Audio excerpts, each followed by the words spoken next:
Infinite Storm 2000 here. And today is going to be a quicker video, so let's just get this over with. So if you want to do the giant monster face at the end of like Stranger Things or season 5, don't use your actual face. I think the closest thing I can do is this. Not just this. If you have the ability to do this, then that's the ability, so you can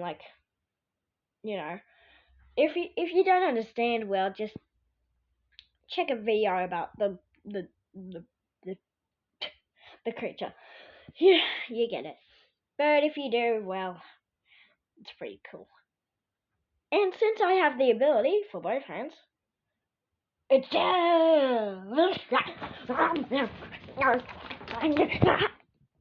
also Vecna got me.